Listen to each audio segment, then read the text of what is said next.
금요교대에 나오신 우리 성도님들 사랑하고 축복합니다. 하나님께서 사랑하셔서 오늘도 우리가 기도할 수 있도록 예배의 자리로, 말씀의 자리로 인도하신 줄 믿습니다. 우리 옆에 계신 분과 인사할까요? 힘든 일 있으세요? 힘든 일 있으세요? 제가 도와드리겠습니다. 제가 도와드리겠습니다. 아니, 이쪽에 힘든 일 있으세요? 인사하고 여기서 도와드리겠다 그러면 어떡해요? 아니, 오른쪽에 계신 분을 향해서, 오른쪽. 자, 힘든 일 있으세요? 힘든 일 있으세요? 제가 도와드리겠습니다. 제가 도와드리겠습니다. 자, 왼쪽에 계신 분을 향해서 기도 제목 있으세요? 기도 제목 있으세요? 함께 기도하겠습니다. 함께 기도하겠습니다. 우리는 그리스도인의 건강한 자아상이라는 주제로 말씀을 계속 전하고 있습니다. 막연한 주제인 것 같고 또 강의를 듣는 것처럼 딱딱할 수도 있습니다. 하지만 마음에 아픔이 있는 분들에겐 실제적이고 깊이 있게 다가오는 주제이기도 합니다.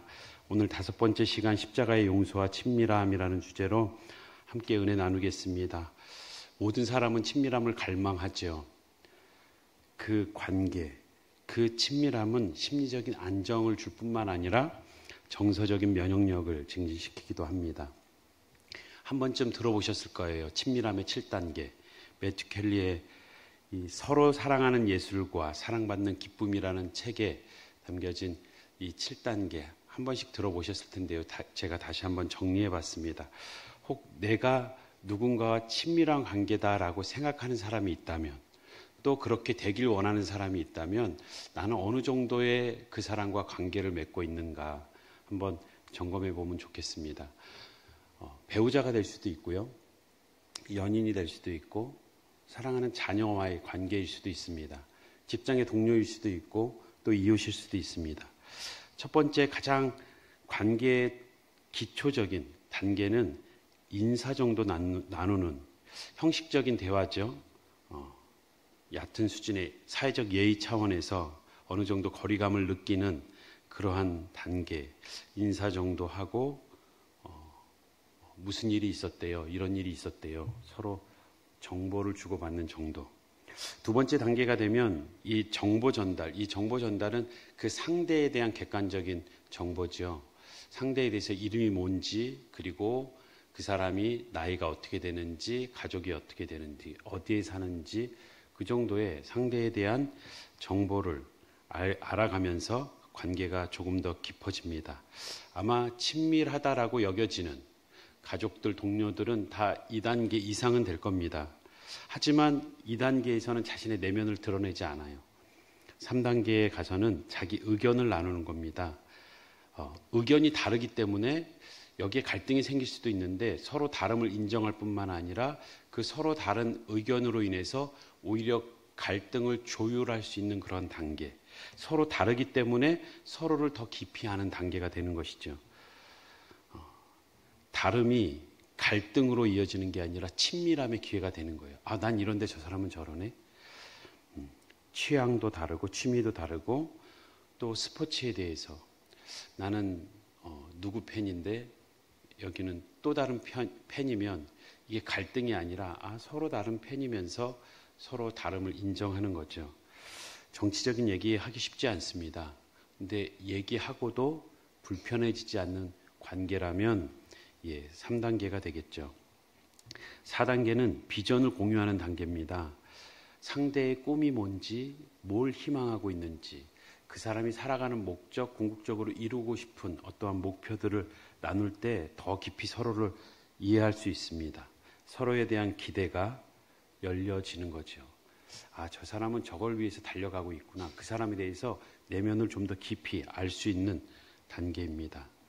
자녀들에 대한 꿈, 그들의 미래 혹시 알고 계십니까? 막연히 내가 원하는 거를 강요하거나 기대하게 만들고 있지는 않습니까? 배우자라고 지금까지 살아왔는데 정말 아내가, 남편이 원하는 것이 무엇인지, 정말 살아가면서 꼭 이루고 싶은 꿈이 무엇인지 정말 그 진정성을 가지고 나눠본 적이 있으십니까? 5단계가 되면 좀 더 깊은 단계죠. 감정을 표현하는 단계입니다. 솔직한 표현이에요. 왜 그랬어? 화를 내고 막 그 앞에서 엉엉 울고 하는 게 아니라 그런 감정이 있을 때 말로 표현할 수 있는, 여보 나 지금 많이 화났어, 많이 불편해, 이러이러한 이유로 라고 자기의 때로는 부정적인 감정도 솔직하게 얘기할 수 있는 그런 관계, 그런 표현을 했을 때에 또 거부하거나 관계가 금이 가는 게 아니라 그것을 지지해주고 인정해주고, 그럴 수 있겠다, 많이 힘들었겠다, 많이 외로웠겠다 라고 그 감정을 솔직히 표현하고 지지해 줄 수 있는 그런 관계가 됐을 때에 좀 더 깊은 관계가 된다는 거죠. 부부간에 이 감정에 대한 표현이 그냥 너무 솔직하고 격하다 보니까 갈등이 일어나기도 하는데, 우리가 이런 격한 감정 이전에 그것을 먼저 표현할 수 있는 그런 관계인가. 우리는 자녀들의 그 감정을, 특히 어린아이일수록 쉽게 그냥 감정을 억누를 때가 있거든요. 그 자녀들의 감정을 충분히 받아주고 인정해주고, 그 때로는 그 부정적인 감정의 그 상황을 더 가까워지는 친밀한 기회로 연결하고 있는가. 우리가 앞에서도 감정 회복력이라는 단어를 썼는데, 그 감정이 다시 일어설 수 있도록 솔직한 표현과 지지, 그리고 다시 회복되는 이 관계를 통해서 상대의 더 깊은 내면, 감정을 같이 공유하게 되는 거죠. 6번째 단계는 약점을 공감하는 겁니다. 자신이 불안할 때 언제 불안한지, 어떠한 상처가 있어서 저렇게 행동하는지, 그의 깊은 실패, 좌절, 보이고 싶지 않은, 아무에게나 꺼내고 싶지 않은 그 실패와 좌절을 드러낼 수 있고, 그리고 그것을 위로해 줄 수 있는 관계가 된다면 그것은 더 깊은 관계가 될 것입니다. 사람은 누구나 자신만만해 보이지만, 또 사회에서는 그렇게 살아야 되지만, 그 실패에 대한, 그 좌절에 대한 두려움이 있고, 오히려 그 두려움을 꺼내는 데에는 용기가 필요합니다. 그 두려움을 꺼내고 함께 나눌 수 있는 관계라면, 그것을 받아줄 수 있는 관계라면, 우리는 그 불안과 상처와 실패를 꺼내지 않는 이유는 잘못 꺼냈다간 더 큰 상처를 받거나 또 다른 비난을 받을 수 있기 때문에 꺼내지 않는 거거든요. 우리가 친밀한 관계라면, 또 그런 관계에서의 공동체라면 우리는 서로의 약점을 공감할 수 있어야 할 것입니다. 허물을 덮는 관계. 하나님은 그 아담과 하와의 주례사에서 서로 벌거벗었으나 부끄러워하지 아니한다라는 것은 그의 수치심마저도 내 것으로 끌어안을 수 있는 그런 관계를 얘기하지 않겠습니까? 마지막으로 7번째 단계는 서로 용납하는 단계입니다. 있는 모습 그대로 받아주는, 수용해주는, 정말 그 사람의 내면의 갈망이 뭔지, 정말 그 사람의 상대의 필요가 뭔지 기꺼이 내 것을 내어서 채워줄 수 있는, 도움을 줄 수 있는 그런 관계. 서로 의지하는 그러한 친밀함의 완성을 나타내는 단계를 말합니다. 결론적으로 관계의 성숙은 점점 자신을 드러내는 과정이라고 말할 수 있어요. 그렇게 드러내고 그 관계가 여전히 잘 유지되고 있다면. 그리고 자신을 드러낸다는 것은 우리가 신앙적으로 볼 때에 하나님 앞에서 진실하게 서가는, 우리의 신앙이 성숙해가는 과정이기도 합니다. 이 친밀함의 7단계는 인간관계뿐만 아니라 결국은 하나님과의 친밀함을 얘기하고 싶어 했습니다. 신앙의 성숙, 그것을 목적을 두고 저술한 거죠. 오늘 본문을 보겠습니다. 시편 25편 14절을 보면 여호와의 친밀하심이, 우리를 향하여서 가까이 하시는 그 친밀하심이 그를 경외하는 자, 두렵고 떨림으로 그 사랑과 존경으로 나아가는 자들에게 있다. 그의 언약을 그들에게 보이신다.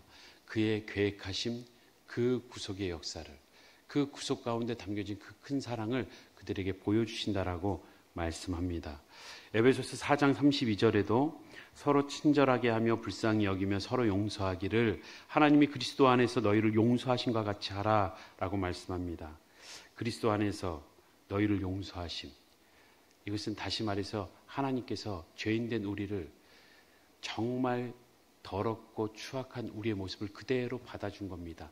마지막 7단계에서 얘기하는 있는 모습 그대로 받아주시는 하나님의 용서하심을 받았다면 너희도 그렇게 용서하라 라고, 너희도 받아주라, 그렇게 용납하라고 말씀하시는 것입니다.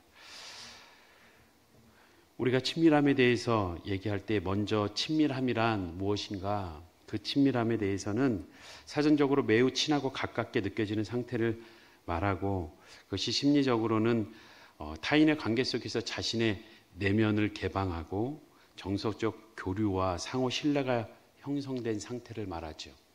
이것이 신앙 안에서는 하나님의 형상으로 창조된 인간이 하나님과 동행하는 그 모습을 친밀함으로, 성도 간의 교제를 그 친밀함으로 말하고 있습니다. 전 시간에도 소개했던 그리스도인의 건강한 자아상을 위해서 힘써왔던 정신분석학자, 한국의 대표적인 이무석 교수님이 이 친밀함에 대해서 세 가지, 친밀함을 느끼기 위한 세 가지를 말합니다. 첫 번째는 관계인 거예요. 관계가 형성되지 않은 상태에서 친밀함을 가질 수 없죠. 소통하고 시간을 내야 된다는 겁니다. 또한 더 나아가서 돌보는 것입니다. 서로 살피고 돌보고 서로에 대한 관심과 호감을 갖는, 또한 나눔을 얘기합니다. 이 나눔은 서로 좋은 것을 주고받는 관계, 그러면서 친밀함이 형성된다고 합니다.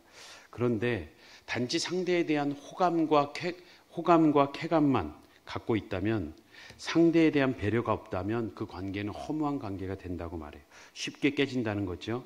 건강한 친밀함이 없는 사랑은 성적인 타락이나 자기 파괴로 쉽게 이어진다는 겁니다. 우리가 연인들이 사귈 때에도 이 친밀함이 한쪽에만 강하게 돼 있으면 서로가 쌓아가야 되는 것이, 하나님이 우리를 기다리심도 우리가 주님께 더 가까이 나오길 원하시고 또 그 관계를 점점 세워나가시는데, 연인인데 한쪽이 너무 사랑해, 한쪽이 너무 헌신적이야. 근데 한쪽은 그것을 너무 쉽게 받고 귀하게 여기지 않는다면 이 사랑과 헌신을 계속 쏟아부었던 상대는 쉽게 그 사랑이, 그 의존이 적개감으로 순식간에 변합니다. 그 관계는 서로의 친밀함으로 세워지는 겁니다. 우리의 친밀함 관계, 우리의 관계는 어떠한가 한번 점검해 보십시오. 5가지를 얘기할 텐데 한번 손가락으로 내게 해당되는 게 있는지, 어떤 수치를 얘기할 수 있는 건 아닙니다. 자기 주관적인 체크지만 한번 손가락으로 하나, 둘, 5개 중에 3개 이상이 이렇게 체크가 된다면, 아, 내가 관계를 맺는 데 있어서 좀 더 노력해야 되겠구나 라고 생각하시면 돼요. 예, 보이지 않게 무릎 밑에 놓고 이렇게. 예, 첫 번째는 특별한 이유 없이 사랑에 빠져본 경험이 없다. 다시 말해서 조건이 있어야지만 관계를 맺고 또 그러한 친밀한 관계로 지향하는, 이유가 없어도 그에 대한 호감만 가지고도 가까이 할 수 있는 그러한 친밀함이 내게 있는가. 부정적인 표현입니다, 다. 두 번째는 불편한 관계가 될까봐 두려워하는 경향이 있다. 아, 저 사람과 가까워졌다가 또 불편해지면 어쩌지? 그게 두려워서 처음부터 가까이 가지 않거나 쉽게 관계를 맺지 못하는 거예요. 세 번째는 가까이 지내다가 자주 헤어지는 일이 반복된다. 이것이 그냥 어쩌다 한 번, 10번 중에 한 번이 아니라 10번 중에 8번, 9번 이러한 일이 반복되는 경우. 네 번째는 사람을 만나는 것이 귀찮고 지루할 때가 많다. 지루할 때가 있죠. 사람을 만나는 게 힘들 때도 있습니다. 예, 관계 지수가 높은 사람들도 거기에 에너지를 다 소진하고 나면 혼자 있고 싶을 때가 있어요. 관계를 통해서 에너지를 얻는다고 하지만 그런 사람도 삶은 원형적이기 때문에 결국에는 혼자 있을 시간이 필요하지만, 이러한 경우가 점점 많아질 때, 그리고 마지막 5번째는 삶이 외롭고 깊은 고독에 빠질 때가 종종 있다. 이 고독, 이 정신질환 경계성 장애 뭔지 아시죠? 감정의 기복에 따라서 관계를 어떻게 맺어야 될지 불안해지는 사람이에요. 처음 만났는데 막 친구처럼 막 대하는 거예요. 그런데 또 감정이 다운될 때에는 한 5년, 10년 만난 친구와 거리감 있게 어색하게 또 대하는 거예요. 이 감정의 기복에 따라서 경계가 불안해지는 그러한 경계성 장애라든지 정신분열이라든지 이 모든 정신질환의 그 핵심에는 고독이 자리 잡고 있습니다. 다시 말해 친밀함의 결핍인 거예요. 하나님은 그래서 죄인된 우리에게 그 연약함을 알지만 친밀한 관계 속에서 서로가 또 상처를 줄 것도 알지만 그리스도 안에서 하나 되어서 공동체를 이루라고 내가 다시 올 때까지 너희를 품을 때까지 공동체 안에서 살아가기를 그 공동체를 건강하게 세워가기를 부탁하셨습니다. 친밀함은 우리가 스트레스라는 이 바이러스에서 마치 면역세포와도 같습니다. 사회에서 직장에서 우리가 많은 일들로 스트레스를 받을 때에 이 친밀함은 마치 우리가 마음에 해를 당했을 때 상처를 받았을 때 보험과도 같이 우리가 보상을 받을 수 있는 그러한 요소라는 겁니다. 두 번째 우리가 친밀함의 장애물을 보겠습니다. 친밀함을 흔드는 장애물이 있습니다. 그 첫 번째는 열등감입니다. 우리가 첫 번째 시간에도 두 번째 시간에도 열등감에 대해서 다뤘지만 우리는 이 열등감이 자기 정체성에서부터 시작된다는 것을 기억해야 합니다. 내가 누군지가 분명해지면 이 열등감으로부터 쉽게 자유로울 수 있습니다. 혹시 오래된 영화인데요. 저는 재밌어서 여러 번 봤어요. 미녀는 괴로워 보셨어요? 이렇게 뭔가 반전이 있어서 몇 번 봤는데요. 뚱뚱한 몸매에 얼굴 없는 가수로 살아갑니다. 그러니까 뒤에서 불러주는데 앞에 다른 사람이 서서 립싱크하는 거예요. 자신의 외모가 자신이 없기 때문에 근데 가창력은 뛰어나니까 뒤에서 대신 불러주고 폐해를 받는 거죠. 근데 앞에 선 사람이 너무 부러운 거예요. 조명은 그 사람이 다 받고 관심도 다 받고 사랑도 다 받으니까 안 되겠다 하고 결정하죠. 성형을 하는 거예요. 성형을 받고 새롭게 태어난 겁니다. 이제 조명도 받고 관심도 받고 사랑도 받는데 행복할 줄 알았는데 집에 가면 불안한 거예요. 화려한 무대 뒤에서 다시 집에 돌아오면 굉장히 두려운 거예요. 그 우울함. 그가 하는 말이 있어요. 나도 내가 누군지 모르겠어.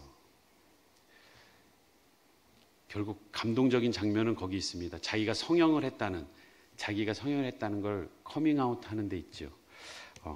자신이 그렇게 누구라는 것을 얘기할 때 자신의 주체성이 회복되는 거예요. 제니라는 이름으로 성형을 하고 제니라는 이름으로 살았는데 내가 그때 그 강한 나라고 얘기하는 순간 열등감은 사라지죠. 우리는 우리가 누군지 분명히 알아야 됩니다. 우리도 신앙 안에서 얼마든지 가릴 수 있어요. 감출 수 있습니다. 포장할 수 있습니다. 목사로, 장로로, 권사로, 집사로 존경받는 모습을 드러내기에 바쁠 수 있어요. 하지만 우리의 정체성이 분명해야 됩니다. 하나님 앞에서 내가 누군지 이게 분명하지 않으면 우리는 신앙생활 하면서도 불안해요. 신앙생활 하면서도 많이 우울합니다. 신앙생활을 하는데 두려워요. 그 하나님이 두려운 거예요. 자신이 죄인임을 하나님과 공동체 앞에 고백할 때 우리는 진정한 주체성을, 자기 정체성을 회복하게 됩니다. 한번 따라해 보겠습니다. 나는 구원받은 죄인입니다. 구원받은 죄인입니다. 구원받았다, 의롭다. 우린 여기에 머무르는 것이 아니라 우리가 본래 어떤 존재였는데 구원을 받았는지, 그것이 내 노력이 아니라 하나님의 은혜로 받았다는, 내가 구원받은 죄인이라는 이 정체성이 분명할 때 우리는 열등감을 더 이상 느끼지 않습니다. 불안해하지 않습니다. 우울해할 필요도 없습니다. 우리는 그리스도 안에서 새로운 정체성을 주셨습니다. 우리가 죄인이라는 것에 묶여 있다면 그것 또한 우리를 불안하게, 두렵게 만드는 것이 되겠죠. 고린도후서 5장 17절 우리 함께 읽어보겠습니다. 시작. 그런즉 누구든지 그리스도 안에 있으면 새로운 피조물이라 이전 것은 지나갔으니 보라 새 것이 되었도다. 아멘. 새로운 피조물, 그리스도 안에서 우리가 새롭게 되었습니다. 우리가 어떤 존재였는지 그리고 어떻게 변화해야 되었는지, 우리는 이것이 우리의 힘으로 우리의 노력으로 된 것이 아니라는 것을 분명히 고백하고 그 은혜에 감사할 수 있을 때 우리가 누구인지 고백하는 것이 되고 우리의 정체성을 분명하게 드러내는 커밍아웃이 되는 겁니다. 우리가 구약의 사울처럼 인간은 스스로 높아지려 할 때 불행해지는 거예요. 신약의 바울처럼 나는 죄인 중에 괴수라고 고백함에도 그의 정체성은 분명해지며 자기의 영광을 버리면서도 오히려 그 안에 만족이 있고 자족이 있고 하나님이 그를 높여주시는 것을 볼 수 있습니다. 이것이 신앙의 역설입니다. 그리스도인의 영적인 결단인 것이죠. 두 번째 친밀함의 장애가 되는 것이 있습니다. 그것은 시기심이에요. 다른 사람의 성공이나 뛰어난 능력을 볼 때 억울하고 화가 나는 죄악된 본성이죠. 화날 필요가 뭐가 있습니까? 억울할 필요가 뭐가 있습니까? 그런데 비교해 보니까 내가 저 사람보다 난 것 같은데 그만한 보상을 받지 못하고 그만한 대가를 누리지 못하기 때문이죠. 그 시기심, 상대 앞에서 자신을 초라하게 느껴지게 만드는 거죠. 사람들은 그 초라함 속에 불안해지기 시작합니다. 자신을 초라하게 만든 상대를 파괴하고 싶고 상대가 불행해지는 것을 볼 때 기분이 좋아지는 심리가 시기심이에요. 무섭죠. 이 시기심은 무섭습니다. 굉장히 파괴적입니다. 우리 서로 대화하면서 이런 얘기 학창시절에 하지 않았습니까? 시험날이 되면 막 서로 이렇게 열심히 공부하면서도 시험 공부 하나도 못했어. 어제 그냥 공부하려다 잤어라고 하면서 굉장히 준비를 못한 것처럼 이렇게 표현할 때가 있어요. 근데 시험을 보면 그렇게 얘기한 친구가 제일 잘 보더라고요. 그리고 우리가 노래방 가서도 또 어떤 기회가 됐을 때 노래 못 부른다, 난 안 된다고 음치라고 막 그렇게 얘기했는데 딱 마이크 잡자마자 돌변하죠. 야, 어떻게 저렇게 잘하면, 진짜 못해서 부담스러운 사람도 있지만 잘하는데 이렇게 계속 주저하고 또 정말 이렇게 자신을 감추는 분들도 있어요. 명품을 사서 명품 백을 사고 자랑은 하고 싶은데 자랑하고 나서 이렇게 딱 눈치를 보니까 분위기가 조금 그렇잖아요. 그러니까 그냥 이게 싼 거야. 그리고 세일할 때 샀어. 그리고 이렇게 자꾸 감추는 이유는 그 반대로 돌아오는 이 시기심의 공격으로 인해서 깨지는 친밀감의 관계, 그 관계가 깨지는 게 두려운 거예요.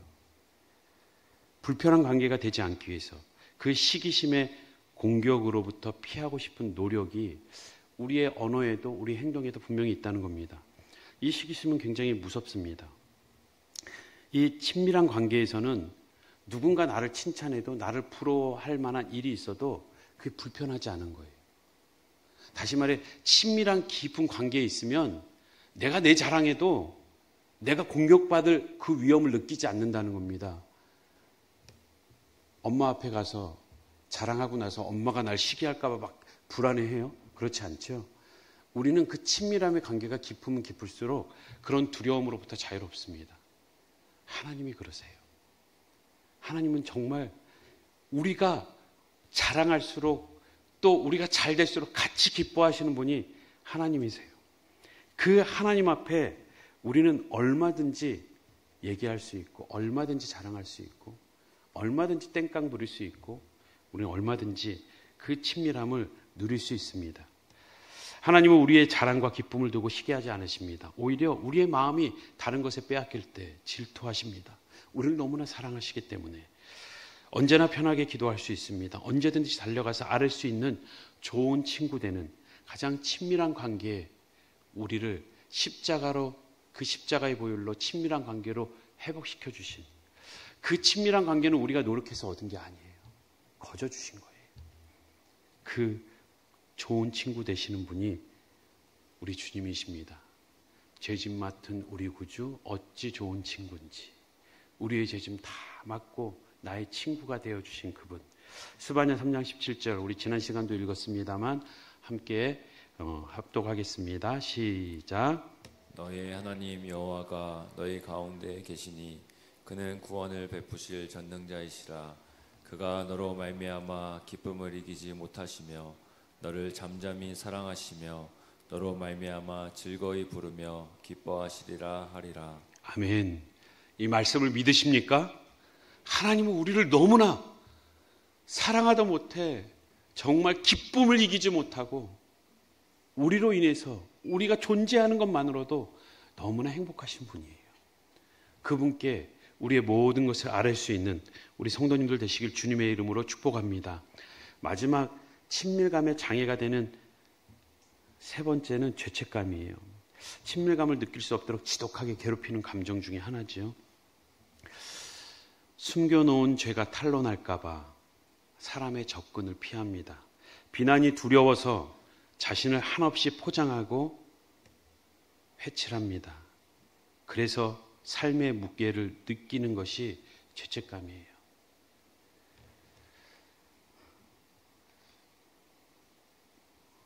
무거운 짐진 자들아 다 내게로 오라. 내가 쉼을 얻게 하리라. 율법을 준수하느냐고 그 율법을 지켜서 내가 의롭게 될 수 있는 것처럼 된 것처럼 그렇게 계속 포장하며 죄인이 아니라고 얘기하는 그들은 무거운 짐을 지고 가는 것을 예수님은 분명히 아셨습니다. 그래서 내게로 오라.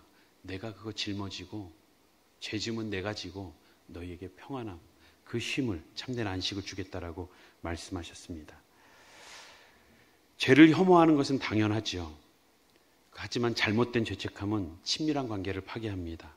하나님의 인간의 죄악된 본성을 우리가 거부하면 안 됩니다. 인정해야죠. 내가 죄인임을. 그리고 또한 상대의 용서를, 십자가의 용서를 믿지 못하는 일, 그것은 인간관계뿐만 아니라 신앙에서 치명적입니다.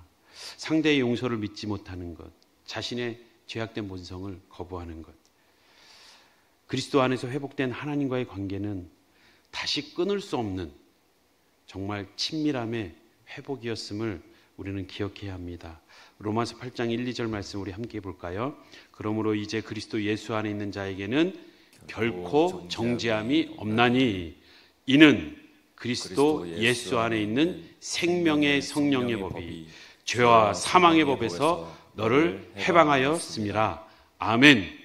죄에서 자유를 얻게 함은 보혈의 능력, 십자가의 능력인 줄 믿습니다. 하나님 우리에게 친밀함을 주시고 이 친밀함은 절대 깨질 수 없다. 누구도 깨트릴 수 없다라고 말씀하셨습니다. 그 친밀함을 누리고 있는 자가, 확신하고 있는 자가 이 땅에서 해를 당하고 상처를 입고 주저앉을 것 같은 그 자리에서도 마치 상해를 입고 보험으로 보상받는 것처럼 예수 그리스도의 십자가 앞에, 그 친밀함 앞에 보상을 받는 거예요. 다시 일어서는 거예요. 위로받고 다시 세워지는 겁니다. 이 십자가의 보상이, 그 보험이 우리의 신앙의 깊은 곳에 흔들리지 않길 주님의 이름으로 축복합니다.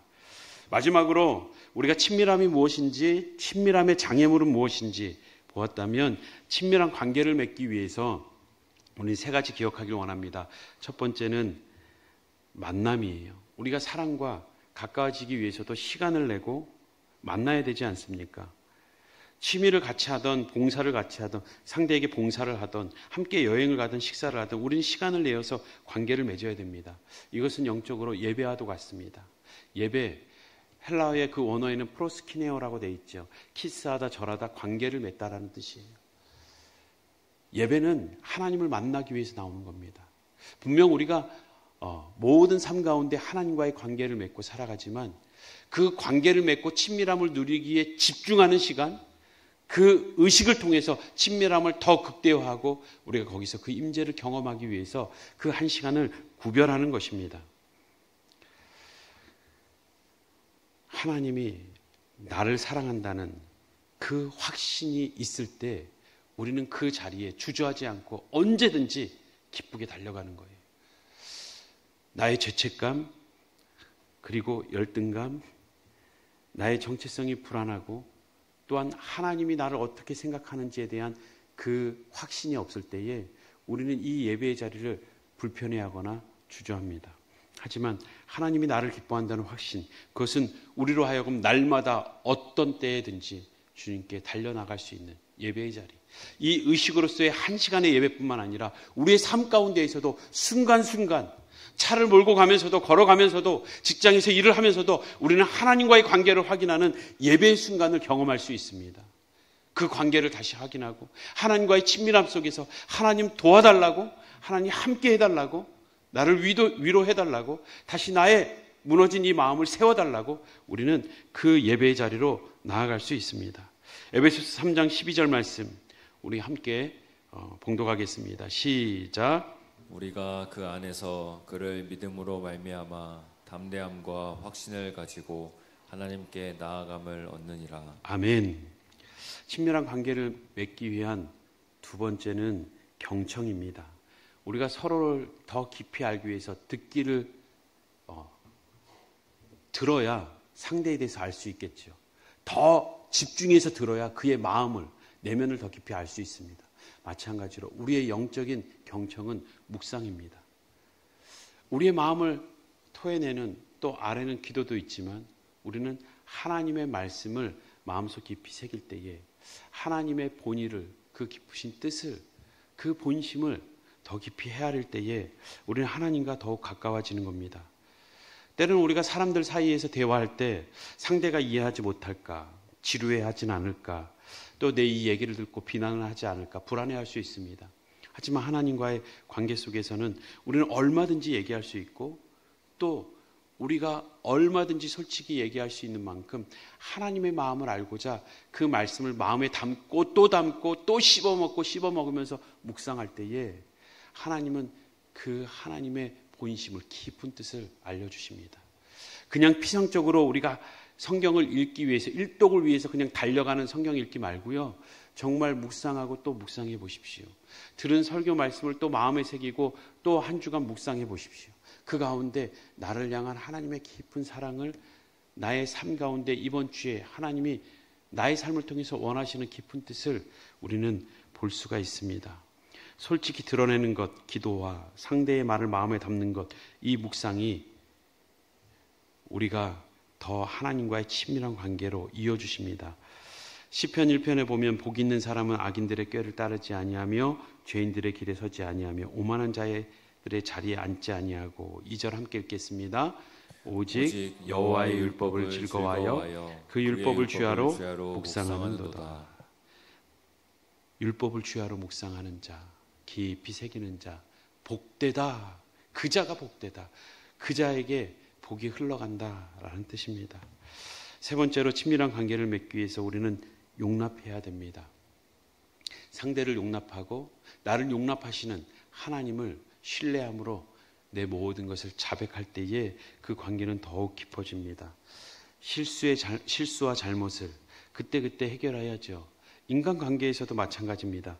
불편한 감정을 가지고 계속 지속하는 것은 그 사귐에 금이 가기 시작합니다. 하나님께서도 우리가 연약함을 알고 우리의 실수와 허물을 아십니다. 다만 우리가 그것을 인정하고 드러내길 원하세요. 드러낼 때에, 자백할 때에 그렇지, 맞지, 너가 그렇게 잘못한 거 맞잖아 라고 질책하고 비난하고 처벌하는 게 아니라 가만 안 두겠어라고 우리에게 으르렁대는 것이 아니라 요한일서 1장 9절에 있는 것처럼 우리가 우리 죄를 자백하면 그는 미쁘시고 의로우사 우리의 죄를 사하시고 모든 불의에서 깨끗게 하실 것이다. 만일 우리가 범죄하지 아니하였다 하면, 우리의 잘못을 자백하지 않으면 하나님을 거짓말하는 이로 만드는 것이니 또한 그의 말씀이 그 속에 있지 아니하니라. 우리가 고백하지 않으면 하나님도 그 부분에 대해서 우리를 거부하시는 것을 볼 수가 있습니다. 사랑하는 성도 여러분, 하나님과의 친밀함은 우리의 인생에 있어서 어떠한 해를 당해도 다시 일어설 수 있는 감정 회복력을 강화하는 그 면역력과도 같고 보험과도 같습니다. 하나님과 친밀함을 누리고 계십니까? 이것은 우리 인생에 너무나 중요하고 신앙의 핵심이 되는 것입니다. 그 친밀함을 누릴 때에 우리는 가정에서, 일터에서 그 친밀함을 나눌 수 있습니다. 얼마나 나누고 계십니까? 내 자녀인데 그 자녀와 나는 가깝다라고 생각하지만 정말 그 감정도, 그 내면도, 그 약점도 함께 나누며 품고 계십니까? 배우자라고 하지만 누구보다 잘 알고 있다라고 하지만 어느 순간 오랜 세월이 흘러가며 피상적인 관계가 되어 있지는 않습니까? 우리가 가정에서 일터에서 그 친밀함을 나누고 또한 회복할 수 있는 우리 모든 성도님들 되시길 바랍니다. 때론 해를 당해도 우리가 누구인지 그 정체성 속에서 우리는 다시금 회복될 수 있습니다. 우리 자주 마음에 고백하고 선포하는 문장이 있죠.